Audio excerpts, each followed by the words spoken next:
This is the Black Information Network Daily Podcast, and I'm your host, Ramses Ja. And sometimes the amount of stories that make their way to us means that we simply can't cover everything that comes our way. But from time to time, a story just stays with me, and I feel compelled to share it with you and give you my thoughts.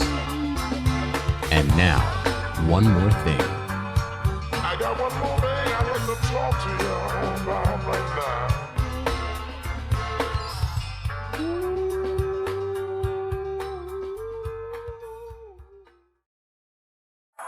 Felix 7 back in service, 1828. Get out of the car. Then get out. No, then get out. Get out of the car. Get out of the car. Get out of the car. Get out of the car! Shots, your shots fired. Shots fired! Stop the car! Stop the car! We're going to have a 34 on the Cotton Route. He's going to be at. All right, what you just heard was the final moments of 21-year-old Takia Young's life. She was pregnant, and unfortunately, her baby did not survive either. And that was the result of a suspected shoplifting. I'm sure you've heard about this story, but if not, in brief, police were called because a woman outside in the parking lot was suspected of shoplifting. I've seen online that there was some debate or some question as to whether or not she was the actual person who had been shoplifting. But at present, I'm not sure if it was determined that she was the shoplifter or not. But I think that proves at least one of the points that I'll be making today, which is that, in theory, you would be innocent until proven guilty. But the main thing that I want to point out today is that there seems to be a process with respect to how police, craft a narrative. And there seems to be a process with how police escalate situations and introduce the violent elements to a situation that they can then use to justify their violent response. So first things first, let's talk about the narrative. I got a little bit from CNN that I want to share with you. After the shot, the officers run alongside the car, yelling at the driver to stop. The car rolls onto a sidewalk between two brick columns and into a building. Officers call for backup and break the window to reach the driver, who appears to be slumped over to one side. Brian Steele, Executive Vice President of the Fraternal Order of Police Capital City Lodge Number 9, said, "A weapon is not just a firearm. A weapon is also a 2,000-pound vehicle that somebody puts in gear and is driving at you. I understand why it could be justified, but again, I don't make that decision," Steele told reporters Friday, referring to the shooting. He said he assumed the officer believed he could not get out of the way of the vehicle quickly enough. Young was pregnant. Her unborn child didn't survive. Police say the officers haven't waived their rights as victims in this incident and are withholding their identities. When Miss Young drove her car directly at Officer Number 1, striking him, Officer Number 1 became a victim of attempted vehicular assault, police said in a news release. When Ms. Young pulled away from Officer Number 2 while his hand and a part of his arm was still in the driver's side window, Officer Number 2 became a victim of misdemeanor assault, according to police. Okay. So I have to assume that you haven't seen the video. This is a podcast after all. Those of you that watch on YouTube may see the video, but for those that haven't seen the video, as mentioned, there's one officer. I guess they're referring to this officer as Officer Number 2. with an arm in the window attempting to open the door. And then officer number 1 walks around that officer to the front of the vehicle and stands in the way of the car. Okay. So the officer didn't fear for his life standing in front of the car. And I believe the officer acknowledged that the vehicle could move because the officer was not standing in the middle of the car so as to block the car. The officer was standing to the driver's side of the vehicle where you could easily get out of the way. Okay. Directly in the line of sight of Takia Young.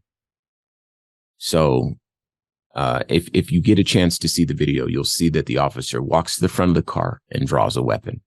Okay. So you and I know that a car in and of itself is not a weapon. Person sitting in a car, that is not a weapon. That is not, there's nothing dangerous about that. You live your life around cars all the time. You get in and out of cars. You cross the street. There's cars on any side of you. Okay. But when the officer gets in front of the car and introduces a tool whose only function is to end a life, now the officer has escalated the entire situation. Now the officer can justify the car being a weapon, even though she didn't drive the car toward the officer. The car was sitting there. Now that he's put himself in front of the car, he can call it a weapon. He has his weapon out, ready to shoot. Okay. This is not de-escalating the situation. Clearly, this is a woman who is afraid, and now even more afraid because there's a gun out. So with a gun out, she turns the wheel toward the driver's side. You can see it in the video. She turns the wheel to the driver's side. Remember, the officer standing directly in front of the passenger side. Sorry, let me start over. The driver is standing directly in front of the driver's side, and Takia Young turns the wheel to the passenger side. That's what I mean to say. So in other words, if you're driving, the wheel's turned all the way to the right so that you can avoid the officer standing in front of the left side of your path. She turned the wheel to avoid the officer. She didn't accelerate the vehicle. She let her foot off of the gas because she was trying to get out of there because there's a gun pointed at her. Okay. She's scared. There's a tense situation, and there's other people involved. And that's when the officer decides to shoot. The officer was in no danger, but you've heard what the police have done to craft a narrative that the officers were victims, right? Oh, yes, it's senseless, but our officers were victims and they haven't waived their rights as victims, and a 2,000-pound vehicle, blah, blah, blah, all this stuff.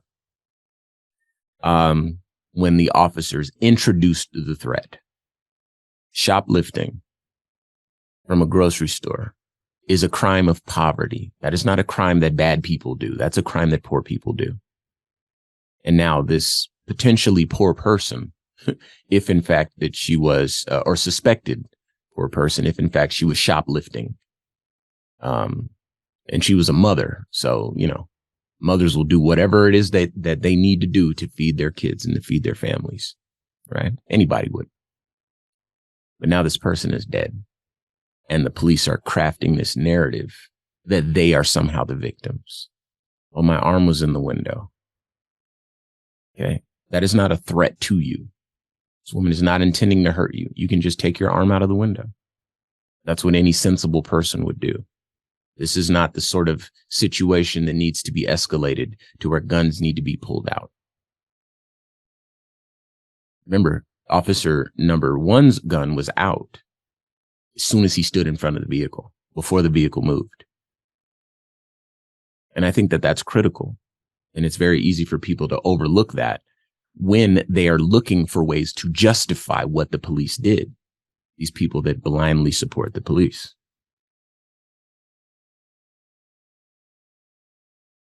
But the other thing that I want to talk about is how the officers, now that they are trying to rehash the narrative, the officers are almost overlooking their role in escalating the situation, introducing the violent component, and then using that element to justify their violence.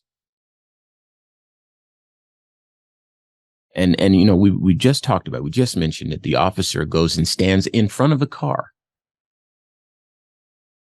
This woman is clearly wanting to leave the situation because she's afraid. I've said it on this show before. Anything, any creature on this planet with a nervous system, a brain capable of movement, and nerves to help carry out brain commands to muscles in the body, any creature you'll find has a response to perceived threats. It's called fight or flight. Any deer, any hamster, any fish, anybody. And for police to use that against people to justify their violence is extremely inhumane and unfair. Furthermore, to go and then stand in front of the vehicle and pull your weapon out when you're trying to apprehend a shoplifter, alleged shoplifter, who said she didn't steal anything. She's already afraid. There's someone yelling at her. She's in a car. She's pregnant. These things happen. If you yell at anything with a nervous system and you have a credible threat to your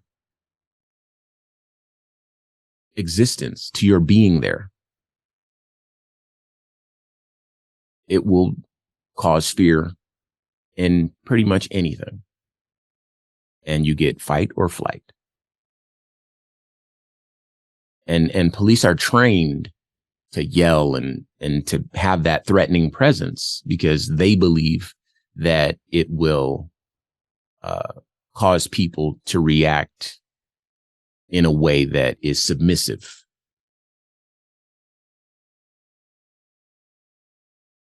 And that's not always the case. Some people choose flight. And when we talk about police shooting people in the back, when we talk about people shooting people because they have cell phones and on, you start to realize that these threats that police represent are very credible. These are credible threats. People die all the time because of the police negligence, police oversight, police mistakes, police whatever. And then the way this country works is we just support the police. Somehow that's fine. It's just collateral damage. Some people have to die because police get it wrong. That's the cost that you pay. So let's just live with it. And to that, I say, no, we need to challenge this entire system to be better. We, in particular, Black people in particular, need to challenge that system to be better. Because it disproportionately and overwhelmingly negatively affects us. So again, food for thought. Next time something like this happens, obviously there's nothing that we can do for Takia Young and her daughter. They're going to bury her. Her life is over, ended in a parking lot of a grocery store. That was the end of her life. 21 years gone.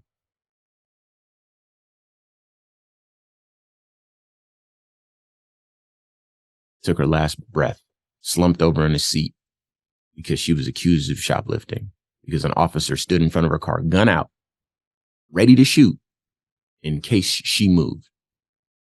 Turned the wheel and moved away from the officer, shot her dead. And again, that narrative now is a 2,000-pound vehicle is a weapon. And if, for those that saw the video, the officer simply stepped out of the way of the car. Officer wasn't run over. Officer wasn't hit. It was never, the car didn't even accelerate. So